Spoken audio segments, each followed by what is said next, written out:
eDelfo on avoimen lähdekoodin ohjelma, jolla kuka tahansa voi lähteä toteuttamaan omia kyselyitään. On sitten kyse Delfoista tai jostain muusta tarpeesta.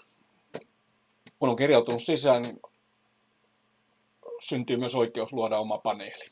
Vasemmalta ylhäältä se lähtee liikkeelle. Ensimmäinen valinta liittyy siihen, minkä tyyppiseen prosessiin on lähdössä liikkeelle. Otetaan tässä nyt vaikka Real-Time Delphi, joka on yhden kierroksen Delfoi.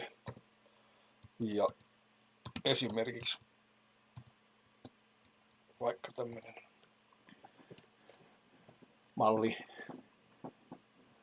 malliin perustuva ennakointijuttu. Kun nimi on annettu, niin päästään paneeliin, jossa sitten aukeavat nämä managerin hallinnointivaihtoehdot. Hallinnointiin liittyy koko joukko asioita sekä sisällön tuottamiseen että sen toimintaympäristön muokkaamiseen ja paneelisteihin. Yleensä kuitenkin aloitetaan kyselyn luonnista, jossa samalla tavalla kuin paneelikin osalta, niin ensin nimi, sillä voi olla seliteosa. Näitä voi muokata jälkeenpäin.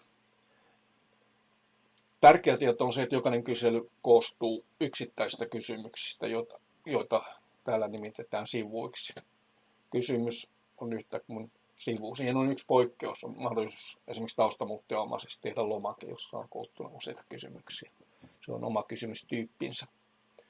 Luodaan sivu, se tapahtuu valitsemalla ensin kysymystyyppi. Nämä tyypit ovat erityisesti suunniteltu tulevaisuuden tutkimuksen tarpeisiin, mutta käyvät siis mihin tahansa survey-tarkoituksiinkin.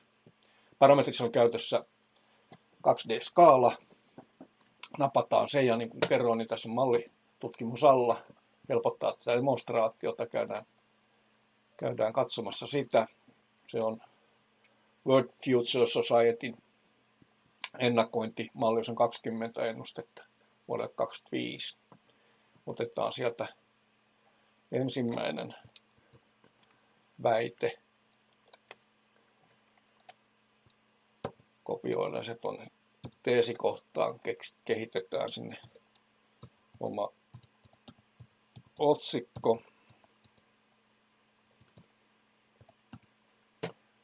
Ja sitten kopioidaan vielä tämä seliteosakin mukaan.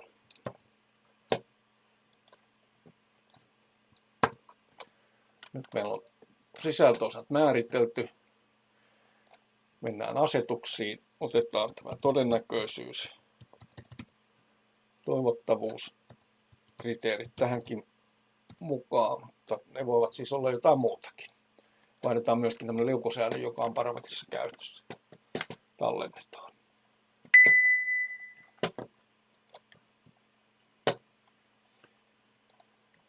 Tähän tulee väliohjelmia sotkemaan vähän tätä kuvausta, mutta ei anneta se häiritä.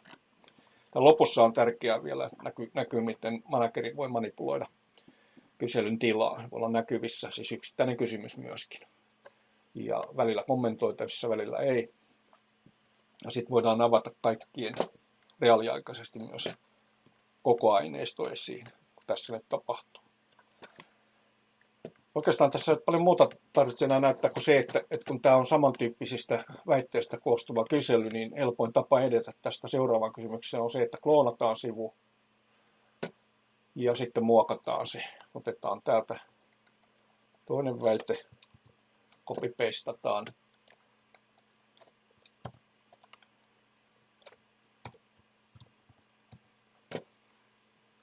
Ja muokataan. Niin tässä ei tarvitse sitten enää puuttua näihin muihin parametreihin. Ne ovat valmiiksi paikalla ja tallennetaan. Palataan tuonne asetuksiin. Mä teen tämän aktiivisen. Mä haluan testata, että onko se sen näköistä nyt tämä, kun halutaan. Ja menen koin vastaamaan tähän aineistoon. Ja siltä se näyttää, mitä tässä haluttiinkin. Näin se toimii. Perustelut siis tänne.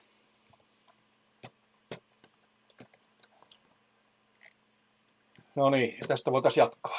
Ja hyvä huomata myöskin, että kysely voi myöskin kloonalta kopioida joko tähän samaan paneeliin tai johonkin muuhun, missä itse on managerina.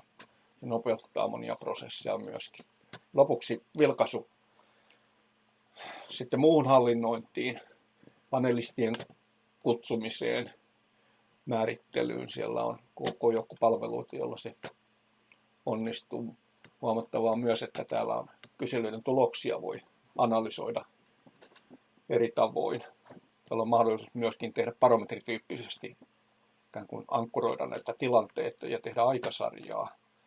Ja aivan keskeinen Delfoin kannalta on myöskin se, että paneelin asiantuntijat voidaan määritellä intressiasiantuntijuuksien kautta niin, että sitä voidaan hyödyntää myöskin sitten tulosten analysoinnissa. Anonyymisyys ei ole missään vaiheessa uhattuna. Mitään kytkyjä ei päästä tekemään vastauksen ja vastaajan välillä.